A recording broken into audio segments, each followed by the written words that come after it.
Saying goodbye for the last time is always hard, the pain of physical separation. But there's so much more that happens before and after that. I'm Amelia, 45 years old, living single on my own. Why am I single at this age? Well, it's just that I haven't found the right one, not that I never wanted to marry. I have a brother, Liam, 49 years old. Liam is married with 2 young boys in elementary school. Mom's been diagnosed with dementia. That phone call from Dad changed our lives completely. Dad, I realized it too late, he said with a hint of regret. There were signs like Mom's forgetfulness, but I thought it was just part of getting older. By the time she was diagnosed, it had progressed from the early to middle stages. She probably has about 3 years left, the doctor estimates, Dad said. I'll take care of her myself. But Dad doing everything on his own is impossible, I thought. Dad mentioned she's gradually losing control over her bodily functions. Hearing this, I suggested, maybe we should consider a nursing home. However, Dad had said, if it were me, I'd want to stay at home until the end. And he remained firm in his decision. Then at least let's consider daycare, Liam and I decided. We discussed sharing the costs and went to Dad's house that day. My sister-in-law came too. If my father-in-law says he can handle it, maybe that's okay, sister-in-law said. If Dad gets overwhelmed with caregiving, it'll be a problem for me. But I insisted. Dad and Mom raised me without any hardships, and Liam felt the same way. I don't want Dad to overdo it, and I want Mom to have a good end, he said. Amidst all this, Mom said, I need to go to the bathroom.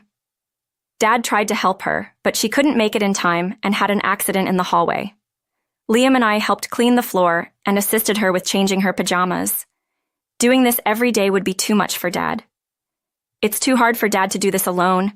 Let's at least get daycare. Liam and I will cover the costs, I suggested. Then my sister-in-law objected. Why do we have to pay? I don't know what kind of parents they were to you, but to me, they're strangers.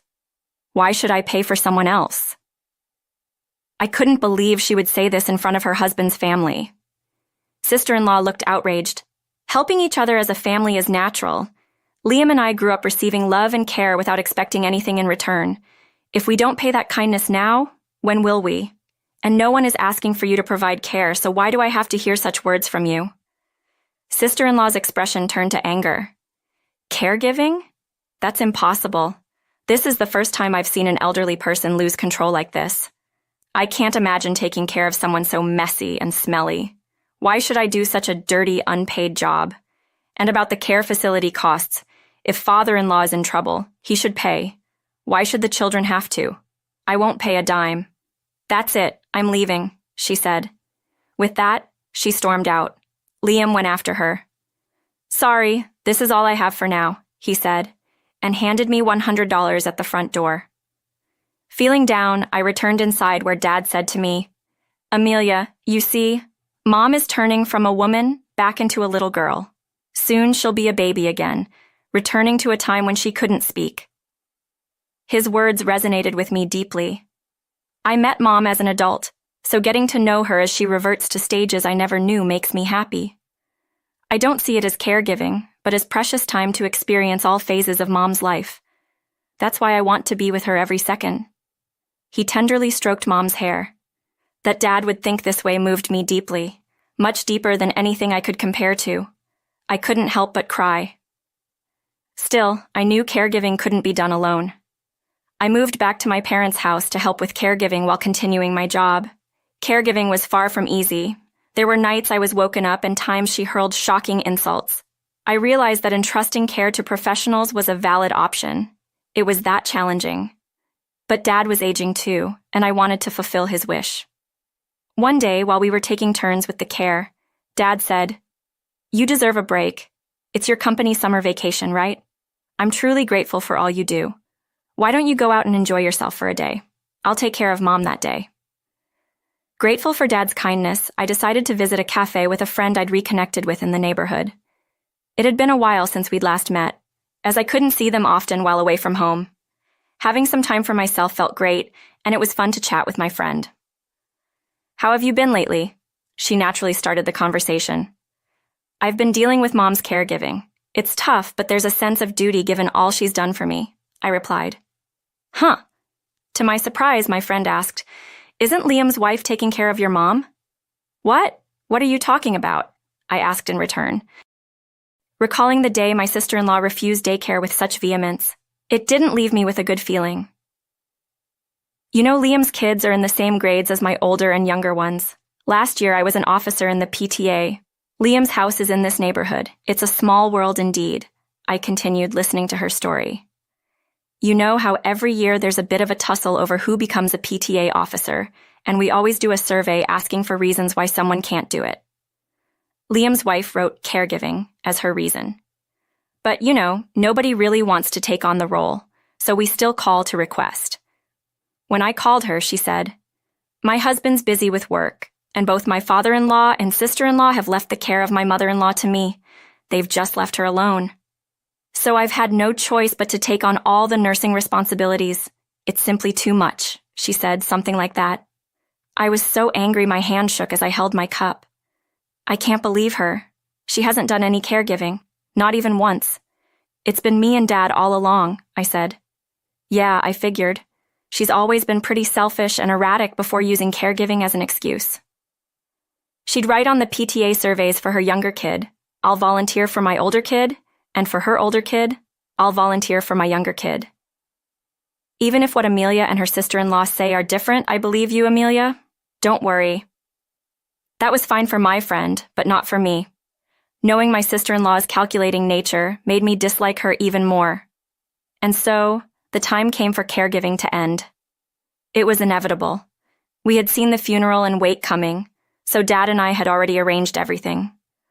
Liam came to the wake. I'm sorry. Thanks for moving back home and taking care of everything, he said. Yeah, it's okay, Liam. I know you're always tied up with overtime and work on weekends, I replied. Then my sister-in-law arrived. She's gone, huh? Yes, no more need for caregiving.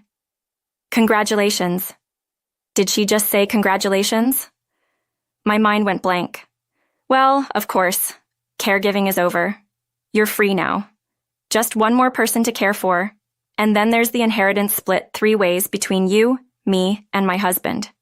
Congratulations on getting closer to a big payday. She said it so casually, like it was just small talk. This woman lacks so much common sense. She doesn't understand the appropriate time and place, and her words are just as bad. At the funeral, something even more unforgivable happened. During the final farewell, Dad kissed Mom's forehead, and while tears fell onto it, he whispered, I'll be joining you soon. Then, unbelievably, sister-in-law tapped Dad on the shoulder and said, Yes, that will be soon. I almost lunged at her, but Liam just managed to hold me back. I'm so sorry, really sorry, Liam said, pulling me into another room, apologizing over and over. Just let it go now. This is my way of thanking you for all you've done, Liam said, offering a bag of money. It wasn't enough to calm my anger. I swore I'd make that woman pay. A month later, the opportunity came. I'm truly sorry for dragging you into my selfishness, Amelia. You've suffered through caregiving, but it gave us 3 memorable years with Mom. Thank you. As a small recompense, I'm leaving most of the land and property to you. I don't intend to be a burden, so if it comes to it, I'll go to a facility, Dad said to me. Dad had already informed Liam about this over the phone. I understand Amelia went through a lot because of me, Liam also said. The inheritance wasn't from Mom, who had just passed away. She didn't have any property in her name. All the land was under Dad's name, who was still in good health. Dad planned to leave most of it to me when he passed away. Before storing his handwritten will at the Legal Affairs Bureau, he wanted Liam and me to review its contents. After having lunch together, let's spend the afternoon reminiscing about Mom, just the 3 of us, I suggested. But that afternoon, sister-in-law showed up. What's this about an inheritance discussion? I heard from my husband. This is ridiculous. The eldest son, my husband, should naturally inherit the house and land. We're taking the inheritance, she declared. Why are you trying to change what's traditionally done? She demanded aggressively. She didn't understand any traditions. Ah, I knew you'd show up, always so greedy and self-centered, I said with a half smile and a sigh. The one who doesn't understand is you, sister-in-law. The inheritance has nothing to do with you. Liam agrees, and it's a matter only for the three of us here. I have rights too. You didn't even invite me, and now you're just telling me the outcome.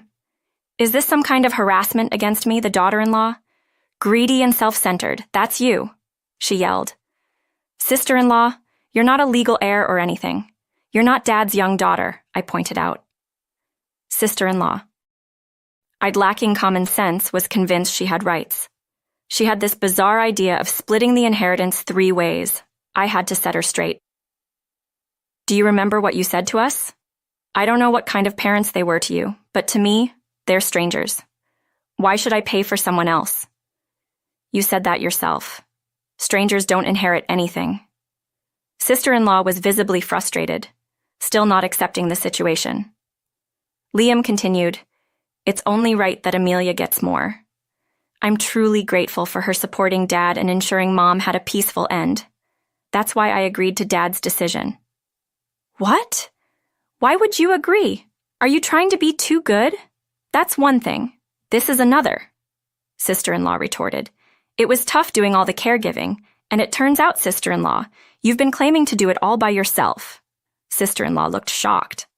I heard it from a friend. You used it as an excuse to skip PTA duties for 3 years, so I told that friend the truth. You never did any caregiving, so you could have taken that role. I even suggested they nominate you next time. Still going to insist you did the caregiving? You can't produce any health monitoring records, can you? I wrote them daily for the hospital submissions. I told my friend in charge of the PTA to ask for those records if you try to dodge the responsibility again.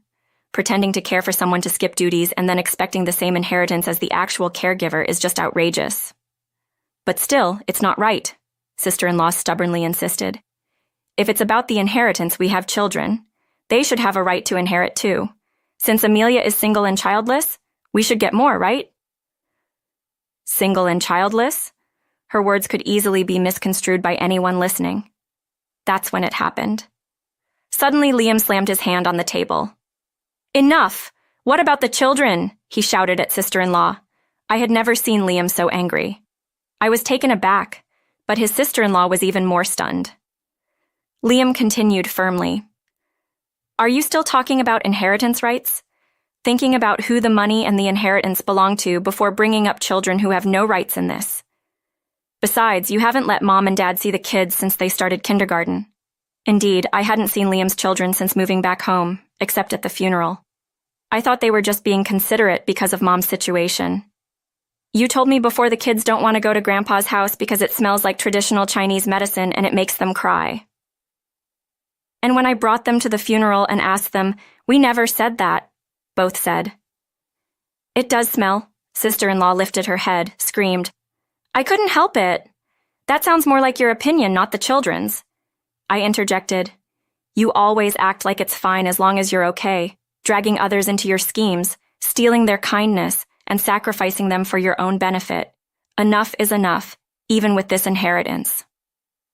My sister who did so much caregiving, Dad, used every single dollar, go on one more trip to the places you loved with Mom. Make it a pilgrimage of memories. Spend every last dollar, Dad. Take a trip to the places you loved with Mom.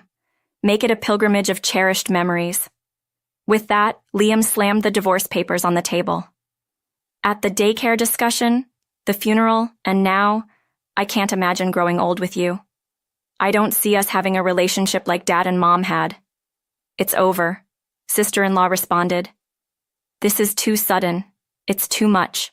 Her voice trembled. Meanwhile, I, having never been married, was just stunned to see an actual divorce document for the first time. If you resist, I'll get a lawyer involved. I have records of all the terrible things you've done, Liam asserted. Sister-in-law started to sob, the sound echoing in the living room. I gently embraced Dad's shoulder, which was shaking. Dad's shoulders were trembling. Grandpa took us to the Dodger Stadium. The children came back with megaphones and towels. The stadium was so big, the ball was really fast. Their voices were full of excitement. After the divorce, Liam moved in with his 2 children. He'd been contributing financially to the household when they first arrived. "Does it smell, Dad?" Out of concern, Dad asked his grandchildren. "Yeah, not at all. Mom's perfume smells stronger," they replied cheerfully, making Dad laugh. Dad returned from Dodger Stadium, happily opening a beer. "I need to live long enough to see these kids bring home their brides and introduce them to me," he said, beginning to speak. Reflecting back to the funeral, he had solemnly said, "I'll be joining you soon." It felt like a complete turnaround from what he had said at Mom's coffin, but it's good to see him lively. The truth is, the kid's arrival had brightened him up considerably. After sister-in-law divorced Liam, he naturally got custody. So she no longer had to be involved in PTA duties. However, during the divorce proceedings, Liam explained everything to her parents. Outraged by her actions, they disowned her. Sister-in-law's parents said, "In exchange for disowning sister-in-law, please let us see the kids." It seems they asked for this occasionally. Liam takes the kids to visit their maternal grandparents. Sister-in-law's way of avoiding PTA duties was so extreme that the rumor spread among local moms, probably making her feel too uncomfortable. It wasn't long before she moved away. In fact, I wonder if she even has the money to move, Liam remarked. So the move probably left her in dire financial straits. I haven't heard of her finding a job since the divorce, so it seems unlikely she'd find one after moving. Knowing sister-in-law, too tiring, too smelly, she probably complains, being picky about her job choices. I think it might be good for her to be pushed to a point where she can't afford to be so choosy. A year later, wanting to keep fresh flowers for Mom, who loved them at the altar, I went to buy flowers every Sunday. "I don't want to let the altar go without flowers," Dad said, "so I've been buying flowers every Sunday." "It's been a year now," said the florist. "Yes, it has," I replied. "Do you miss your mom?" he asked. "Well, yes, but the caregiving, though tough, created good memories for our family, and I'm glad I could make those memories for Dad," I answered while paying. When I looked up, he handed me 2 bouquets. "Huh?" I said. "One is for you," he said, smiling. "How about making some memories with me?" he suggested, offering a small bouquet of gerberas. I hugged the bouquet